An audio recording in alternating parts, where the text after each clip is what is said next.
Ladies and gentlemen, honorable diplomats, Your Excellencies, and the Excellency Prime Minister, he's still not here. This afternoon, the hardest time of the day right after lunch. I hope we all have some coffee. I have the honor of introducing Dr. David Schultz from the Hamline University. He's a professor of political science, and he's been the professor, mentor, and good friend to Pastor Gabriel. And so we are very thankful that he's here with us today, because a part of the reason we are here is because of part of the influence he has had in Pastor Gabriel's life. So thank you very much for being here, sir. Thank you very much, and I have a challenge for this afternoon, and a challenge for all of you in the process. First, the challenge is, this is right after lunch. My undergraduate students, classes right after lunch are otherwise known as prime nap time. Now, if I were running my own university, all the undergraduate classes would be between 11 o'clock at night and 4 in the morning. The only time my students would be awake. There would be no professors available, but the students would at least be awake. What I'm going to talk about today is, the title of it is called Reflections on the Prospects for Democracy in Africa and on the Impediments to That Happening. And I first want to start by saying I am not an expert on Africa by any means.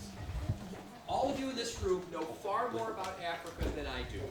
Instead, what I want to do is, and part of my background, is really thinking about democracy, really thinking about democratization in general. I'm going to try to get us to do a few different things today. And one of them is, as the title indicates here, is I want to have a discussion at some point. A discussion that after I lay out my paper, after I lay out my major theme, I don't know whether we'll do the second, another speaker, or do questions in between, however it's going to be. I want us to think about some of the things that I talked about today in terms of what it tells us about, as it says here, the prospects for democracy and the democratization of Africa. And in many ways, this morning, when the Prime Minister was speaking, I thought to myself, my gosh, in part, he has said so many of the things that I already wanted to say. And when I heard some of the other speakers talking about education, I thought, she's saying things that I wanted to say also. And so I'm going to, in many ways, build upon a lot of what they talked about. So I'm going to mostly wander around. I hate hanging out behind the microphone. I hope that doesn't pose a problem for the camera person. Am I going to be okay? No. Not really. It's not so loud. We can't hear. We can't hear. Can you hear me back here or no? No. Now we can. Now you can. Okay, so I will be forced to stand here. Yes. I will still try to talk with my hands. I will still try to bring some excitement to my talk here. But let me start off by just reading a small portion of it, because I actually did write a paper, and I sent it to Gabriel. Hopefully, if you don't have it already, he'll send it to everybody else, and you can look at it. It's a work in progress. But let me start by just reading a couple of opening paragraphs, and then from there, I'm going to start to sort of outline what I really want to do in the paper. More than a half century has passed after colonialism. Let me rephrase start. More than a half century after the end of colonialism, democracy in Africa is still an enigma. By all accounts and international measures, African states generally rate poorly when it comes to respect for human rights, election integrity, corruption, and fair and impartial public administration.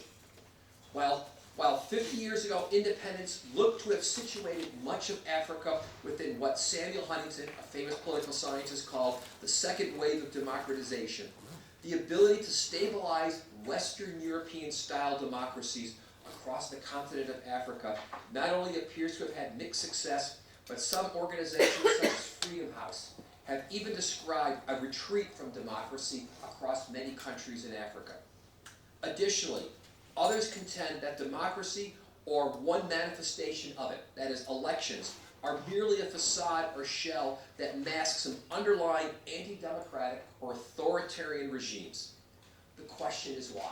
The broader question is why. 50 years later, I think as the Prime Minister pointed out here, it's hard to argue that 50 years later, or 60 or 70 years, pick your time frame, that we can blame everything on colonialism. I think that was a very apt point that you brought up here, pointing out that the United States, it too, was once a colony, as was once many other countries of the world.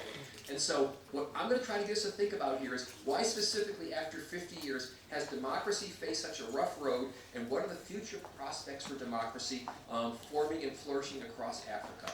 This is the subject of my argument. And again, I'm a political scientist. I also believe that one of the things that's really great about political science is that political science is an empirical profession. I oftentimes tell my students that what we want to have is data. We want to have evidence. We want to be able to support our propositions. And so part of what I'm going to do today is to draw upon some data. Draw upon some hard data from Freedom House, Transparency International, and lots of other groups, and to try to say something in general about Africa. I say that in general because I'm certainly, as I mentioned to you, not an expert on Africa, not an expert on any particular country in Africa, but I can generate some data and tell us something interesting about what we know about the conditions that are necessary in countries for democracy to flourish. And so, for my talk today, I'm going to do about 4 or 5 things. First, what we're going to talk a little bit about is just establishing ground rules. What is a democracy? Second, and especially, what is a democracy when we look at Western European style democracies? Because that's going to be important for our frame of reference. 2, what we're going to discuss is that according to many people who are scholars of democracy, what are some of the requisites? What are some of the preconditions necessary for democracies to form? 3, how does Africa stand up? How do the countries of Africa stack up in terms of what we know about the conditions that are necessary for democracy to flourish? 4, what are some of the impediments that we see towards democracy? And then 5, some wrap-up conclusions. And so that's what I'm going to try to do. I'm going to try to get us to the end and say that based upon what we know about theories of democracy, based upon what we know about what a democracy is, what are some of the, perhaps, factors that are missing or conditions that are not there, that are sort of essential requisites for democracy to flourish? So that's what I'm going to try to do today. If we start now, my first part of my paper, what is a democracy? Clearly we know forging a democracy is not an easy thing to do, nor is democracy a fixed concept. One of my favorite quotes about a democracy is actually about the United States. It's by former Justice Thurgood Marshall, who served on the U.S. Supreme Court for many years. And Thurgood Marshall, back in 1987, on the 200th anniversary of the writing of the U.S. Constitution, he reflected upon the first 3 words of the U.S. Constitution, which are "we the people." And he said that, quote, "When contemporary Americans cite the Constitution, they invoke a concept that is vastly different from what the framers barely began to construct 2 centuries ago. We the people," he said, "are the opening words of the U.S. Constitution. Those words hardly meant more than white property privileged males when the framers drafted the Constitution in 1787. Marshall's point was to say that, at one point he argues, that in order to create a democracy in the United States, it took 200 years, a major civil war, a civil rights revolution, and at least 27 constitutional amendments. And by the way, he said it still wasn't clear that the United States was actually fully a democracy. Updating that nearly 20 years later, I could still make that argument. That my country, while we oftentimes hold it up as a beacon of what democracy is, clearly the United States is challenged.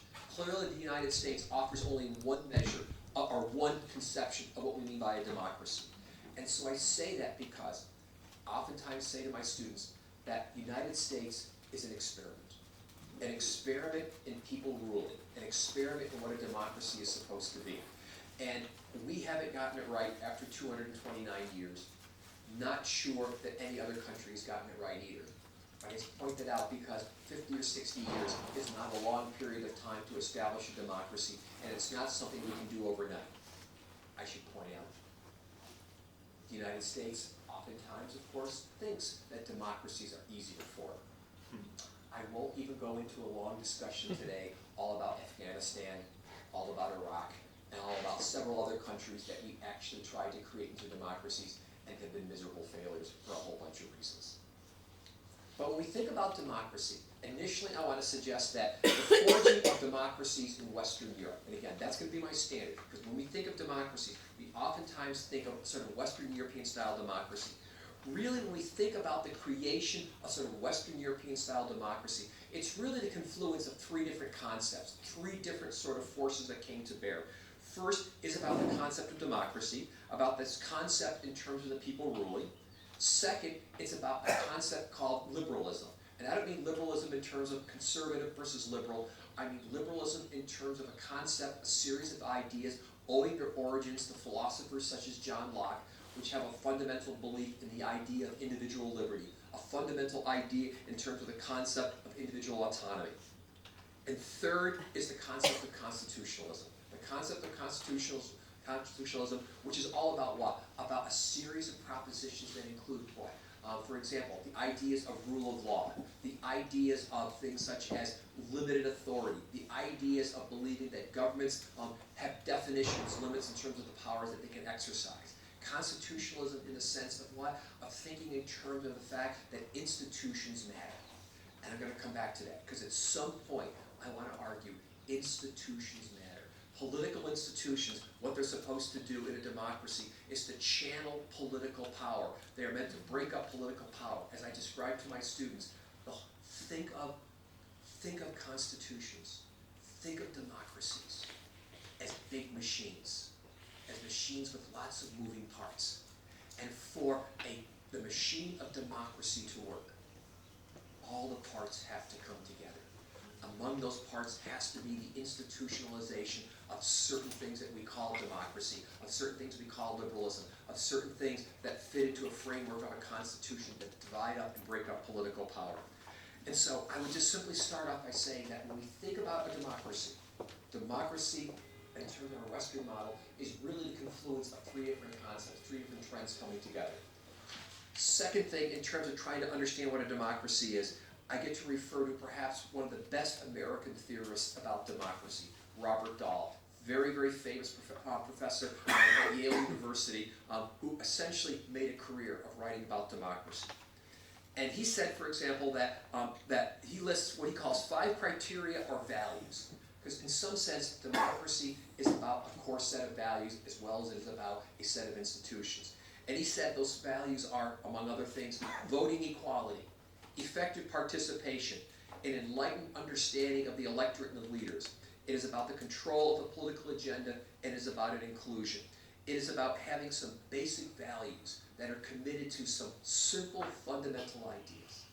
Some fundamental ideas about saying, for example, that each individual is given opportunity to count as one and is no more than one. It is about the idea of saying that each of us has a voice, should have a meaningful voice in our political system. It is about the idea that Dahl says of saying that all of us should be able to exercise control over our leaders, that through elections and through other mechanisms, there are limits on power that can be exercised by the rulers. It is about, perhaps fundamentally, if we think about the Greek origins of the term democracy, it is about the people ruling. It is about, at the end of the day, saying that we are going to respect the idea that people, at the end of the day, get the say in terms of what they want to do, in terms of how their government's supposed to operate. It is ultimately, as I would say in the United States, the great thing about American democracy is that the people have their say. Of course, the bad thing about democracy is sometimes people have their say. But I say that because I point out that a democracy is not simply the people having a say. It is not simply saying that the majority gets to do whatever they want. It is not simply saying that the majority, 51% of the population, gets to say, we get to rule and we don't care what the other 49% say. Democracy, I think, in terms of what many of us would hope it would be, is about saying it's majority rule tempered by minority rights. It is about creating a system that says that the majority gets to win in many situations. It gets its say in many situations, but it certainly doesn't get its say over everything. It doesn't have a right to say that the minority has no rights. It doesn't have a right to say that the majority gets to entrench itself in the political process and prevent the challengers from taking over. All I want to establish here, and again, I'm summarizing my paper, and there's a lot more detail, is to simply say, I think we have some notions. We have some basic notions about what a democracy is supposed to be. Next. How do we build a democracy? Contrary to the image that just says we sit down and draft a constitution, and therefore we have a democracy, it's far more complex than that. One of the most interesting bodies of literature in the American political science field is really post-World War II. And think about after World War II, the challenge that let's say, many people faced. First, thinking about how Weimar Republic in Germany collapses, thinking it was a stable democracy, and produces a Hitler. After World War II, the United States is looking at what? One country after another, destabilizing. And of course, it was during the Cold War. And so, of course, the worry was, why are these countries destabilizing and becoming communist? But what was fascinating after World War II was a body of literature that really asked, what are the requisites? What are the foundations? What are the structures that are necessary to get to a democracy? A same question was asked in 1989 when the Berlin Wall came down. The same question has been asked repeatedly, I would say, whenever we're trying to figure out how to transition authoritarian governments into democracies. And what we learned from that body of literature is certainly not everything. There is no science of democracy. There is sort of no, I want to say, silver bullet that gives us a simple step for creating a democracy. But we do know a variety of things. And I'm just going to summarize it. I certainly can't go through the discussion in the time that I'm allotted today. We know, for example, again, that, as I mentioned before, certain institutions are necessary. Institutions that, again, divide up political power. Institutions such as competitive elections. We know that we have to have things such as civilian control of the government. And there has to be also widespread political participation. There has to be regularized political and, I would say, non-violent mechanisms to resolve conflict. At the end of the day, we can't say that the way to resolve disputes between groups is by arms, is by military. It's got to be at some point the institutionalization of saying that we're going to let the electoral process resolve things. As I like to say in the United States, even if you don't like the opposition, what you're supposed to do is what? Work together to serve the public good, and then at the next election, work like hell to defeat the opposition. I, of course, should say right now, the United States is not a shining example of that in Congress. But at least that's the theory. Other things we should talk about here is that oftentimes democratic theorists have talked about what? Creating a democratic political culture. The idea of saying that not only do we have to have mass support, the broad public support for democracy and belief in it, but the elites, the leaders, must also believe in that too. Additionally, we also know that the well-established, well-functioning democracy, and again, I think the Prime Minister talked about this morning, is all about what? It's also about creating a robust civil society. It's about creating independent sectors besides the government and the economy. It's creating societies that have people who can sort of feel free to express themselves, independent of the government, independent of the economy. It's about saying that we have multiple groups in our society, multiple loyalties. And for the professor who talked this morning, one of the things I had hoped you would talk more about a little bit this morning, I wish in the question and answer we would have talked about it, is also what? The importance of education in terms of educating for a democracy. That at the core, that democracy is supposed to do what? Not just produce future workers, but produce what? People who are going to be the future citizens. There was a woman, I don't know if she's sitting back there before, who had asked at some point this morning, what about preparing for the next generation of leadership? In part, preparing that next generation for democracy is what? It's about education. It's about creating and instilling the values, training people to do things. But what I just want to get at here is just, point is at the end. Point at the end here is to say that creating a democracy is complex. It's the institutions. It's the values. It's creating a civil society. It's also about, and we're going to start to key in on this now a little bit more, it's also about having the economic institutions in place to be able to do that too. It's about having the necessary economic forces to create democracy.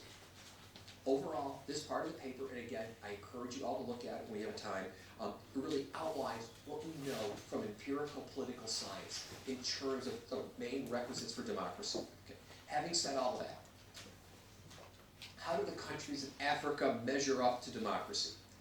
First, I know there will be some critics who will say that what I'm talking about today is just European-style democracy. And that the argument would be that perhaps Africa is forging its own notion of what a democracy is. And that's a legitimate argument. It's legitimate to have an argument to say that perhaps everything that I've talked about today is Eurocentric or North American-centric. But at the same time, I want to hold those critics' feet to the fire. And to say that perhaps the notion of democracy that you're talking about is Eurocentric. That we can't expect Africa to live up to those standards. I would find that derogatory. I would find that derogatory to say that we can expect only second best from Africa. That Africa can't achieve a democracy, or African countries can't achieve democracy, and that instead they have to settle for something less. As I'm listening to this room here, as I'm listening to the speakers this morning, I don't think any of you are asking to settle for less. I don't think the people in your country are saying that, your countries are saying, we want to settle for less. So I think there is a challenge. But having said that, what do we know? And again, you know this all better than I do. The Prime Minister spoke much more eloquently than I could ever speak about this topic here. But if I were to start to go through a series of statistical tables, a series of data, I start with Freedom House. I look at Freedom House. I'm just going to read a quick paragraph here, for example. Freedom House has ranked nations of the world since 1973. They use three indices, or three rankings. The first looks at political rights, the second at civil rights, the third looks at a composite of the two. Countries are ranked on a scale of 1 to 7, with 1 representing the highest level of freedom, 7 the lowest. Freedom House also categorizes countries across 3 dimensions: free, partially free, not free. Looking at those statistics, we found that in 1973, the median score for the African states collectively, the median score was approximately 5.875 out of 7, ranking not free. By 2015, a slight improvement up to 4.5, but still across the continent, Freedom House would generally rank the vast majority of the countries to be not free.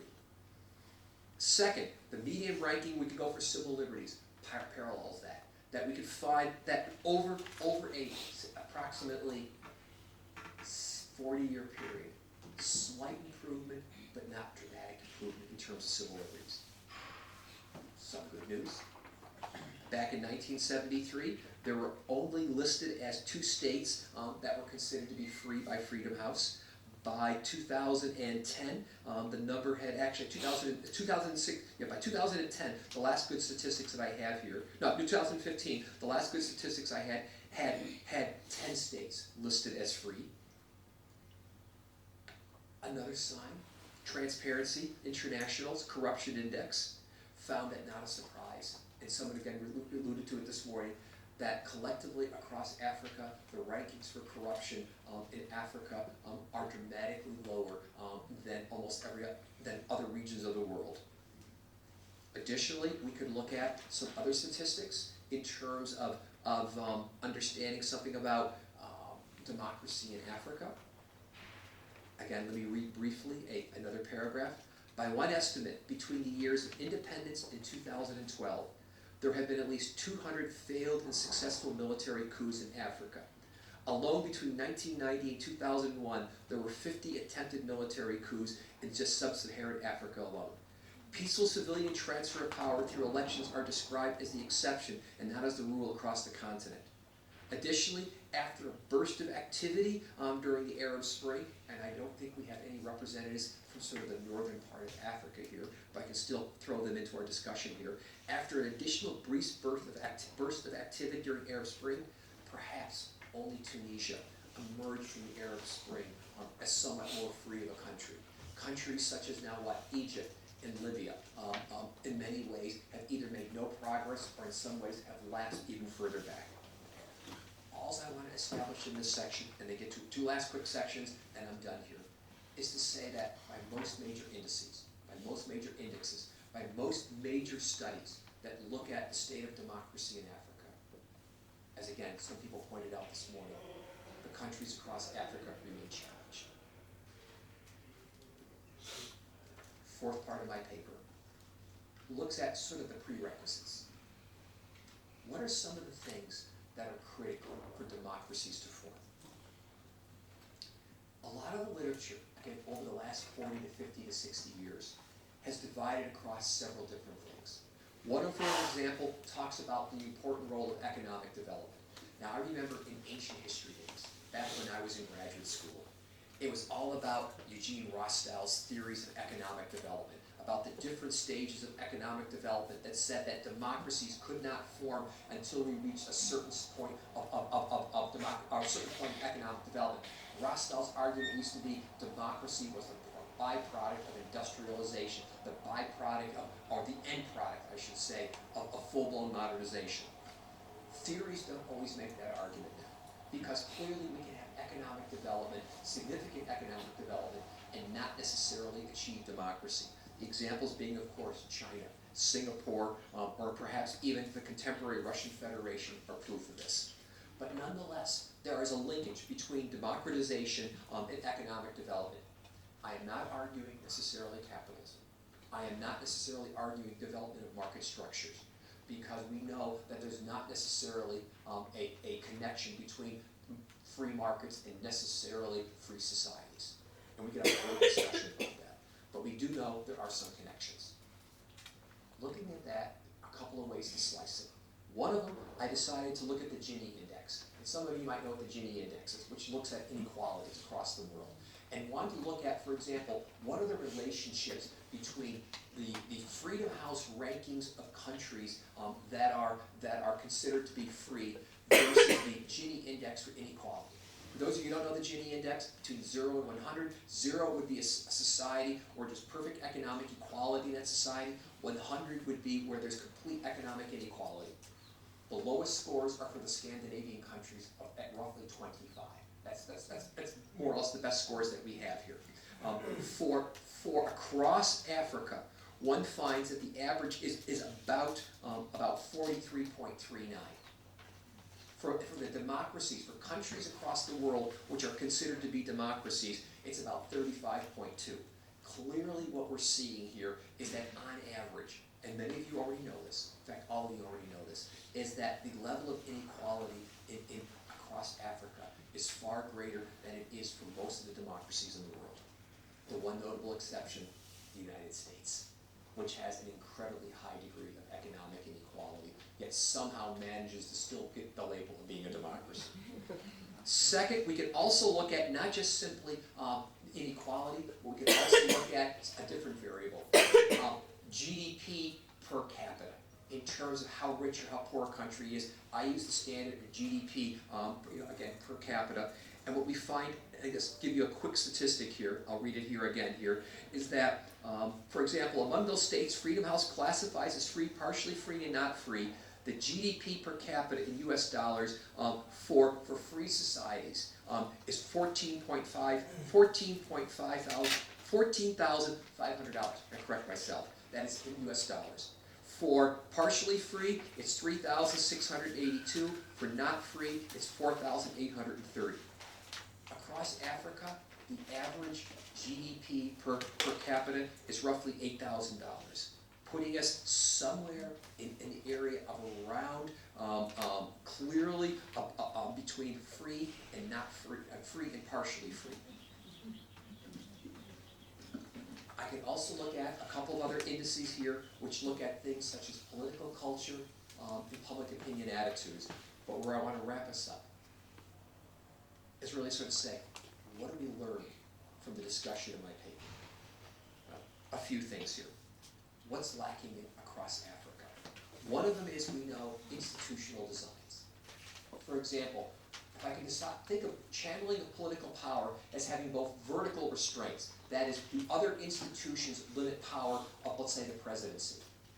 There's missing vertical checks and balances. Horizontally, oftentimes the elections don't give the public meaningful opportunity to really hold the elites in check and limit their power. A second thing that we see across Africa is clearly sort of the economic challenges. The economic challenges both in terms of the inequalities, the economic challenges in terms of the relative levels of poverty compared to free democratic societies. Additionally, what we also know is that there are situations where we don't have the full buy-in either among the leaders or among the population in terms of democracy, the political culture argument. Overall, if I were to, again, invite you to look at my paper, we can see that even though the goal is about creating a democracy, even though I know this morning we talked about saying that we need to have perhaps more will, more desire, more commitment among the leaders to say, let's recognize civilian rule, or to say, let's not remove term limits. The point of my paper is to say, before we can even get to a democracy, there are certain prerequisites. There are certain underlying conditions that are necessary for forming and maintaining stable democracies. And across Africa, many of those conditions are missing. And part of, perhaps at some point during the Q&A, we can have a discussion about how we make that transformation. How do we now say that we are going to address those underlying institutional, economic, cultural issues that are requisites for democracy and development? Because my argument would be, unless we start to think about those underlying forces, the creation of stable democracies and democratization across Africa will be challenged, to say the least. Right? Thank you very much.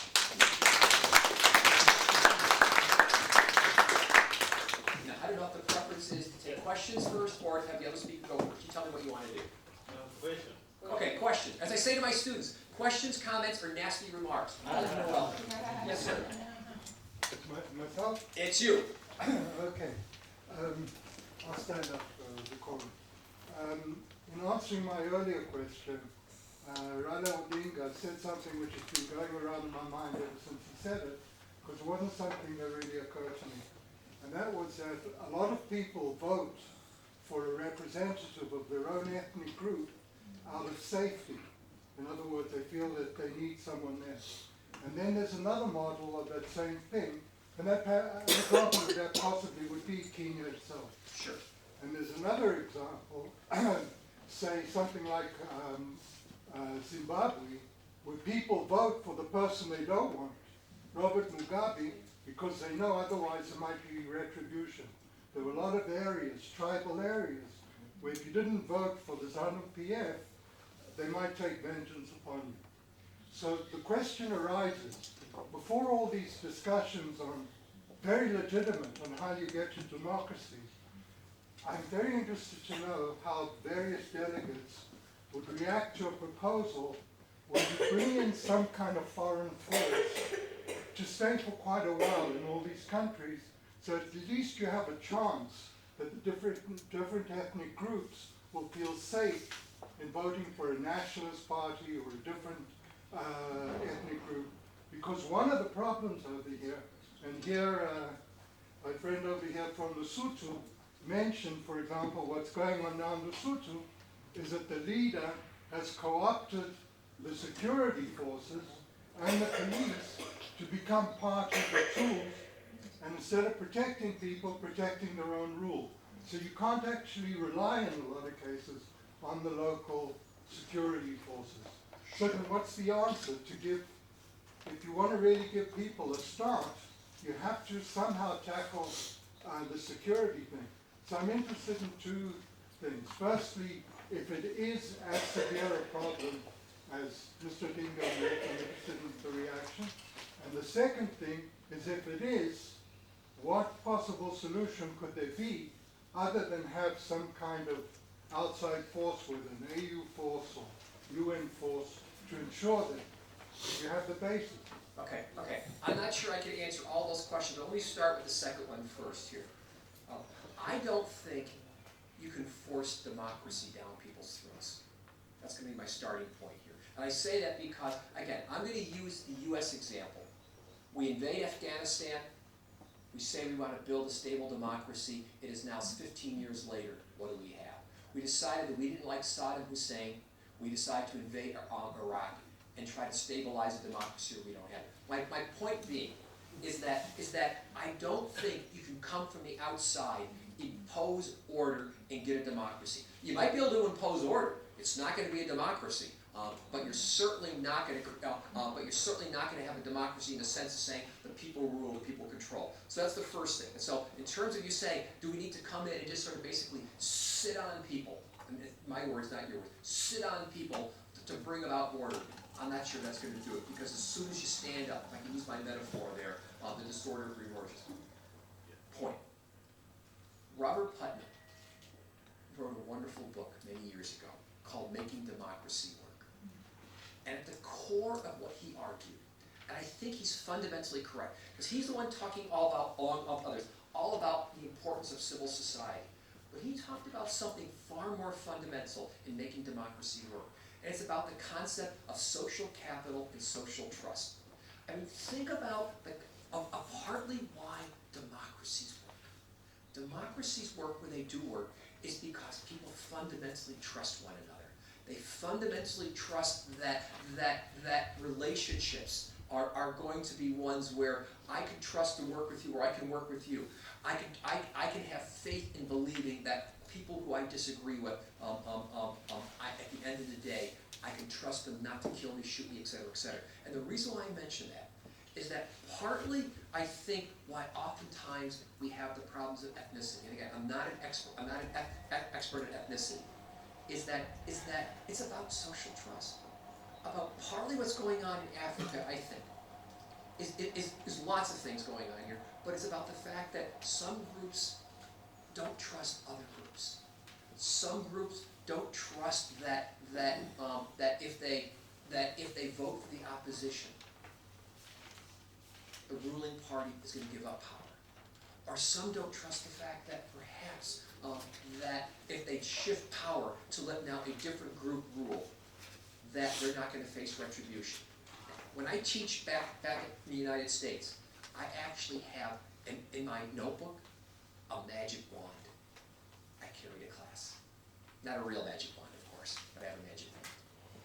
And I say that because I think I can comfortably say that part of the answer to your question is that we clearly need to figure out how do we create a sense of trust among different ethnic groups. A sense of trust that in fact they don't have to fear one another. The magic wand part comes in terms of saying, I don't know how to do that. I don't know how to do that, and I wish I did. I wish at the end of the day I knew how to actually create that.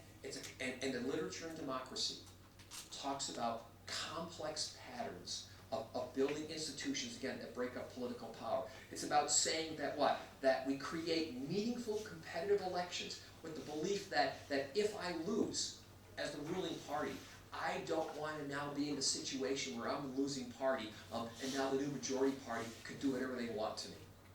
It's about creating a sense of saying that I don't have to fear retribution because I actually lose in an election. But creating those institutions, as I'm trying to suggest here, is not easy and is complex. And again, if I had the answers, I think I said to the senator over here, I think this morning, I said to him, if I had the answer to some of these questions, I wouldn't be in this room. I would be somewhere else, maybe at the UN. And so I agree with you in the sense that the ethnic problem is maybe the UN, I don't know where the right place is, but you know my point I'm getting at here. So again, I think I agree with some of your premises, but certainly know that I don't have the answer to all of them. Okay, do we have room for a couple more questions? Please. Thank you. Thank you. My name is Ndarakiro Kesi from the East African Legislative Assembly, from Tanzania. First, I'd like to thank all the presenters this morning, and yet, of course, and yesterday for dinner. I hope I'm adhering to the protocol. And I'm not too good in names, so you have to forgive me if I don't know the name. In terms of all those that given who had presented. Now, when you were talking about that, you have said so many things that have brought somehow of a confusion in my mind. Not because it's you, it's because of the language of the world, Of course. the definitions. Yes. We say democracy is something like it's a tool of creating civil societies. And then we come and ask ourselves, what is a society? What is civil society? What is civil society? So which comes first? A civil society so that we can go and act as human beings? Democracy. People. Act like people. We are in Israel. Something started here in Israel. There was a very famous human being called Jesus. Set up some few things, set up some few words, and it's about 2,000 years. Still we haven't understood it. Why do we blame ourselves about understanding democracy? If we cannot understand, how do you say, we should love your enemy. We cannot understand how to love those who are on the opposite side. Should we first go into that of loving your enemy before coming to this politics? Should we go into democracy before talking about civil societies? What is a civil society in Africa? I'm thinking about this. Oh, okay. My background, I'm a mathematician, I'm a teacher. Going now in Africa, in those schools, I was very happy to see my colleague talking about education. We take these children from their homes, whether they have a pit latrine or some sort of a hole, to help themselves. In the bush, at least they have that freedom. We take them to schools. They do not have toilets. Schools do not have toilets. Schools do not have drinking water. Why did we have bread for tea? Why did we have good for lunch? Without having these basic needs of a human being, we cannot talk of anything, not even theory, not even teaching the children how to add 1 plus 1. Basic needs. Africa. When we talk about poverty, we're talking about our stomachs. Have we been able to feed our children? All the institutions, when you think about it, the institutions, when it comes, maybe it's an institution who's serving the elite, the privileged. We have plenty of food to the extent we throw away. We go to we talk about maybe being in UN, talking about the SDGs. When you look at 3 SDGs, they're talking about basic needs, food, health, before we even come to education, which will sensitize maybe our minds, and they talk about the needs. So the question, is it our poverty? And the question said, poverty, why will God create a nation or a whole continent that is poor? We're going to study about Tibet, the IFF, illicit financial flows from Africa. It's almost like Africa is the creditor of the world. The outflow from Africa is so much compared to what is coming into Africa. So we cannot call ourselves poor.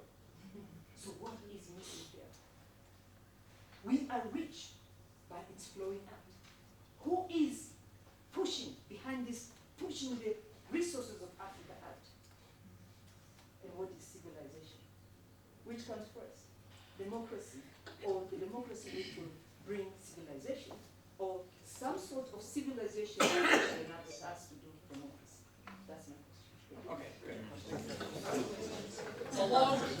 It's a heck of a good question. And let me try to offer a couple of comments on it. First off, my first comment is to say, on one level, God only knows what God only knows. And what I mean by that, there are, when you ask the question about why God did such things, I don't claim to know. And I would be a fool to do that. The second thing is that if we were to look at least in Europe, at the historic origins of democracy, and sort of like the history of democratic structures forming, part and parcel is some concept in democracy about respect for human dignity, somewhere in there. Now, whether or not we can say that's part of a Judeo-Christian Arabic tradition, or whether we can argue that it's an independent tradition from philosophy, again, big discussion we can have in there, but I fundamentally agree with you that at the end of the day, when we talk about a democracy being about the people rule, partly what we say about why the people should rule is because people matter. People at the end of the day, when we say they should have a voice, at the end of the day, when we should say that leaders should respect human rights, it's because somewhere out there, we've got, and I don't know whether I want to call it a precondition or a co-condition, or it's just completely wrapped up with democracy. And again, I wish I had the answer to this question, I don't. But somewhere in there is this basic respect for human dignity that matters. And so I agree with you. And across the world, and it's not just in Africa, but it's the countries where we see abuses of human rights. It's about countries where leadership and where people oftentimes don't respect that basic sense of human dignity. So I agree. How do you instill that? That comes back to the God only knows. I don't know what the answer is.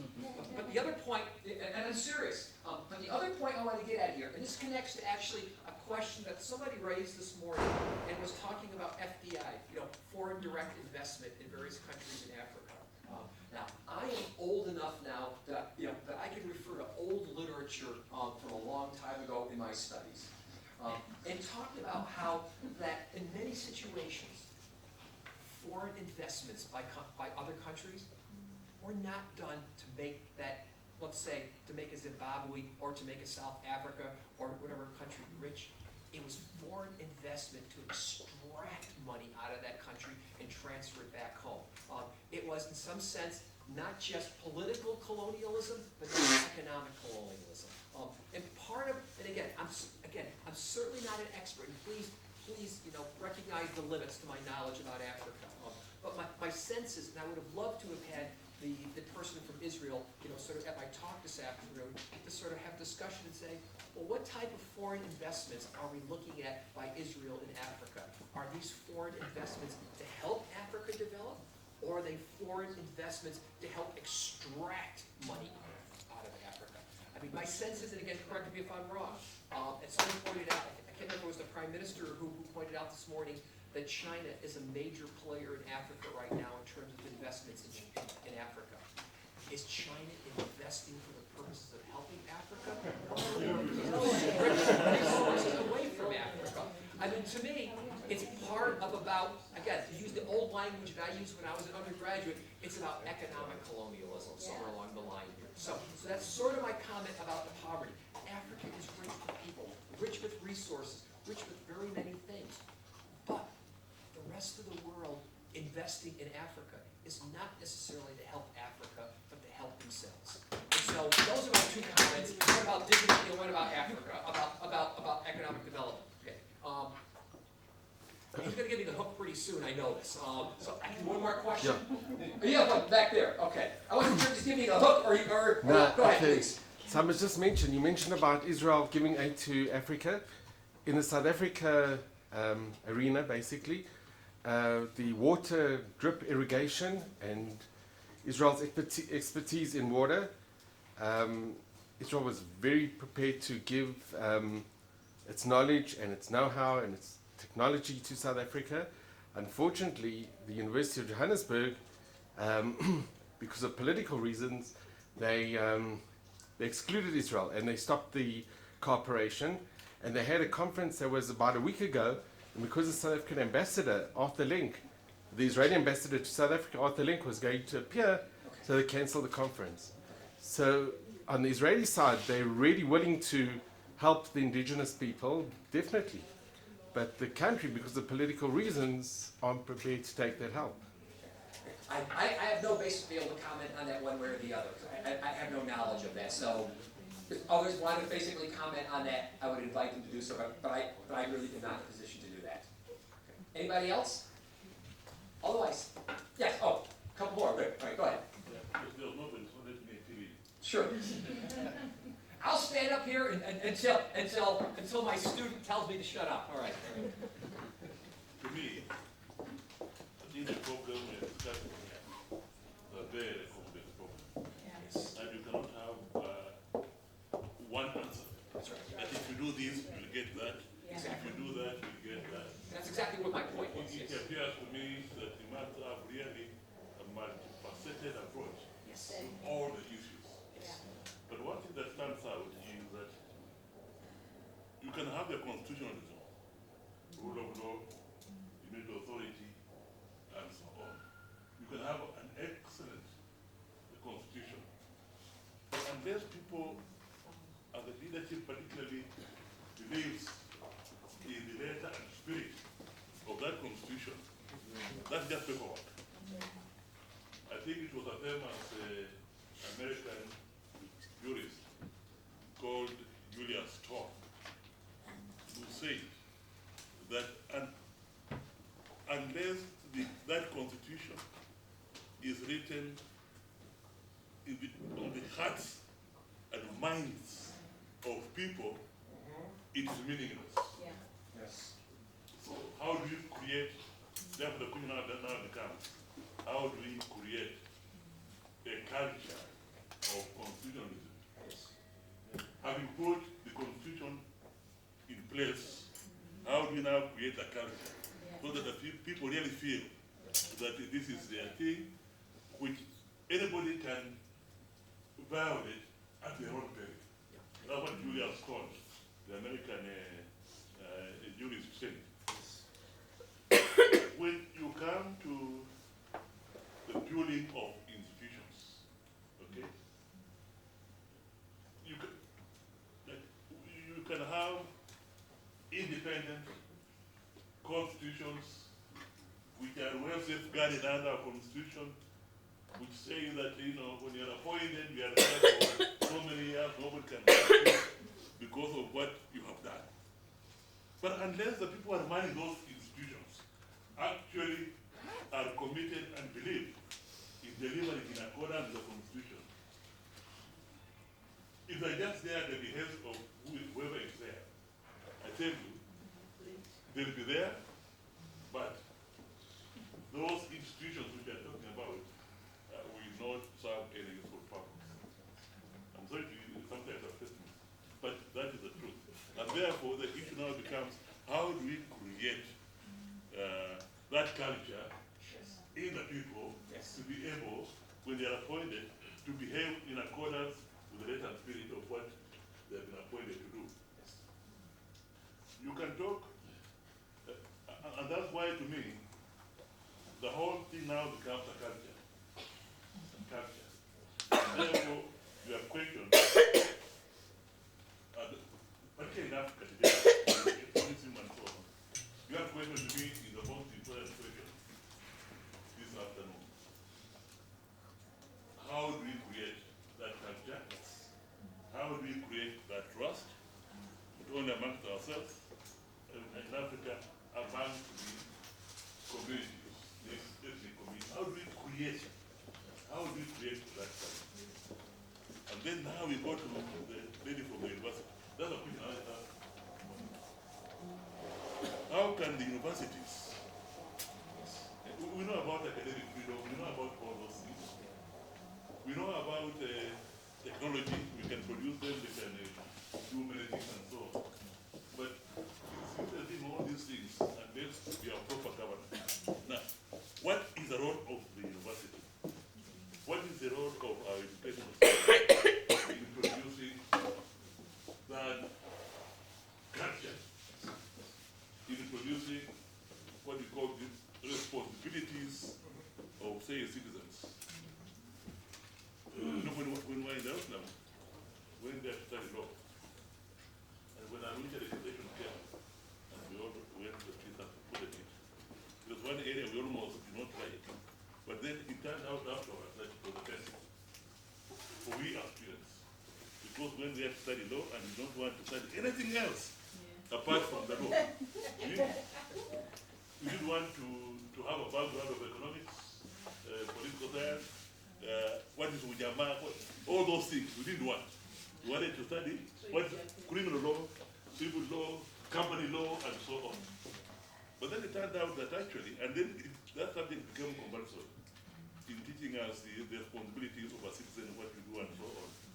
And I found out when I came out that that was the best thing that happened to us, because I could now also talk authoritatively on economic issues. In fact, my appetite was whetted, and I went and got a degree in economics from the University of London. And I know in America, I think because of that, you must have a general degree first before you can study law. But the issue is, the educational system, is it training the responsibilities of a citizen? Is it helping the country to create that culture of democracy, the democratic culture that we need in our societies? Is it creating Pan-Africanists? I wanted to say nationalists, but that will be confining ourselves to nation states. Now I'm talking about Pan-Africanists who really believe in Pan-Africanism. Our education, is it doing that? Because throughout the lecture, I heard what you are talking, this academic, I don't know, some are government, some are private, but when it came now to the key issue of what we are here for, this, okay, even when you're talking about the political, the government system, how government operates and what not, no, I'm not talking about how government operates. I'm talking about what are the universities doing to teach that student the ethics of the government, not just how it operates, that you have a prime minister, the majority this year, you have an election, the terrain of majority council. What is the university doing? Can I throw a comment in? Yeah. Okay. That's my comment. Okay. Yeah. And also a question there. Okay. I think she's going to say the same thing. Because what you have done yourself is to say that just propose answers and leave it to God. But I think. Well, I'm not. I didn't say. As I would say, the only way the meat can inherit the earth is if the meat do something about it. But my point is, I want to make two quick points and turn it over to the professor because I think she should comment. I should also get off the stage now here. A couple of quick comments here. There's a famous American education philosopher from the early 20th century, John Dewey. John Dewey once wrote his book, Democracy in Education. Then he said the purpose of education is to create the next generation of future citizens and Democrats. I, as a political science professor, as a law professor, believe that's my task. My task is, at least at the college level, is to do that.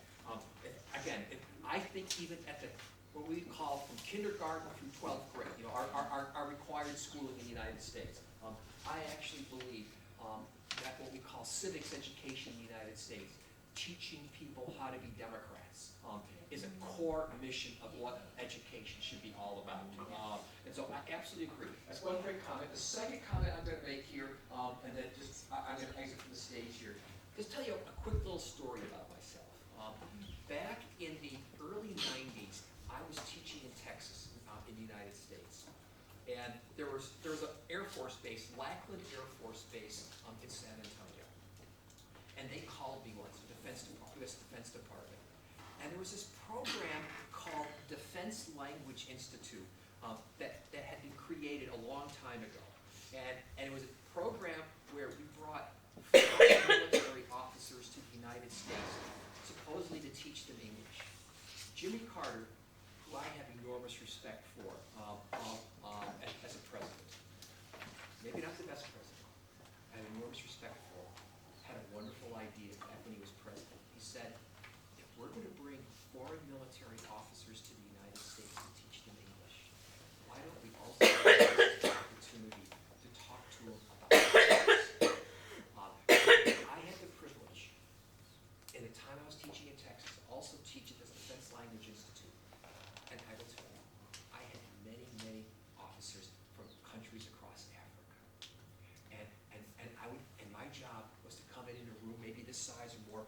colonels and captains and generals like that, and supposedly I was teaching them English vocabulary.